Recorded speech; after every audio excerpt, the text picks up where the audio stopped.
জি, সেটা আমরা যখন চূড়ান্ত করব তখন আপনারা দেখতে পাবেন।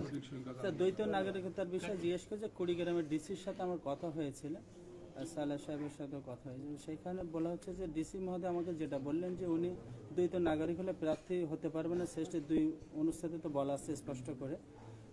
সেইখানে বলা হয়েছে যে উনি লন্ডনের নাগরিকত্ব রাখতে চাচ্ছেন এবং বাংলাদেশের দুটো সুবিধা নিতে, যার প্রেক্ষিতে তাকে অবৈধ ঘোষণা করে। এই বিষয়ে কি আমরা না, এই বিষয়ে আমি এটা তিনি সঠিক তথ্য দেন নাই। উনি ওইখানে সারেন্ডার করে আসছেন। দেখেন, একই নিয়মে যেন আব্দুল আওয়াল মিন্টু সাহেব এটা গ্রহণ করা হয়েছে, উনিও কিন্তু দ্বৈত নাগরিকত্ব আছে।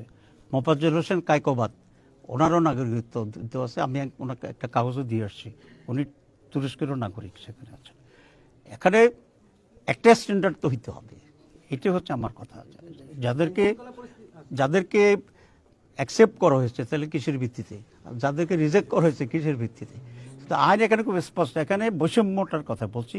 এবং বৈষম্যটা হচ্ছে এই জন্য যে ওই সমস্ত জায়গার ডিসিদের মানসিকতার কারণে, যারা একটা পলিটিক্যাল পার্টিকে বিলং করে এবং কাউকে পছন্দ করতে চায় না, তারা চেষ্টা করছে এটা করার জন্য। আপনারা খুব প্রসিদ্ধ এই কথাটা জানেন যে একটা গ্লাসের যদি অর্ধেক পানি থাকে আর অর্ধেক খালি থাকে, আপনি এটা দুইভাবেই নিতে পারেন।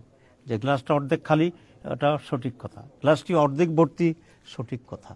এখন কোনটাকে আপনি নেবেন এটা নির্ভর করে আপনার মানসিকের উপরে। আপনি কি নেগেটিভ অ্যাটিটিউডের মানুষ না আপনি পজিটিভ অ্যাটিটিউডের মানুষ। প্রতিটা নির্বাচনে একটা অভিযোগ করা হয় জি, বাংলাদেশের নির্বাচন বহিঃশক্তি বা বহির্দেশ থেকে একটা নিয়ন্ত্রণ বা প্রভাব সৃষ্টি করে। আগামী নির্বাচনে এরকম কোনো প্রভাব আপনারা দেখছেন কিনা, এবং সম্প্রতি আপনারা ভারতের সাথে একটা বৈঠক করেছেন বলে শোনা যায়, এই বিষয়ে আপনার বক্তব্য? জি, প্রথম কথা হচ্ছে আমাদের দেশে তো বা এই ধরনের দেশে তো বাইরের একটা ইনভলভমেন্টের চেষ্টা সবসময় হয়ে থাকে এবং সেটা কোনো খুব ভিজিবল হয় না। তো আমাদের কাছে এমন কোনো প্রুফ নাই, কিন্তু যেটা কালচারালি যেটা অতীতে আমরা দেখছি সেরকম একটা সংকট থাকে। আর 2 নম্বর হচ্ছে ইন্ডিয়ার সাথে আমির জামাতের কোনো ফর্মাল বৈঠক হয় নাই। উনি যখন অসুস্থ ছিলেন তখন বহু দেশের রাষ্ট্রদূতেরা ওনাকে দেখার জন্য আসছিলেন। ভারতীয় দূতাবাস থেকে রিকোয়েস্ট করা হয়েছিল যে আমরা আমির জামাতকে দেখতে যাব, উনি অসুস্থ। আমরা এটাতে একমত হয়েছি, কারণ একজন অসুস্থ লোককে দেখার জন্য সেখানে বাধা দেওয়ার কিছু নাই। তবে যারা আসছিলেন তারা রিকোয়েস্ট করেছিলেন যে এটা যেন পাবলিক না হয়। আমরা সেই রিকোয়েস্ট মেনটেন করেছি, and nothing more than that.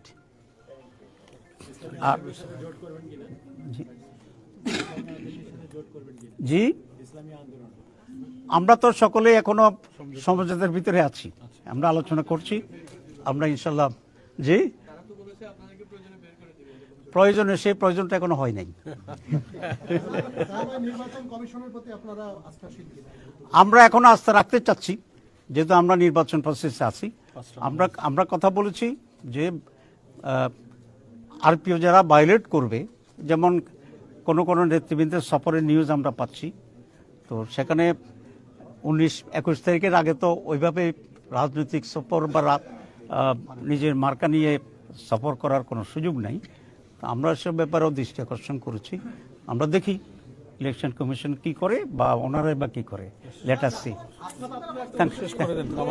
জি, ধন্যবাদ। আমরা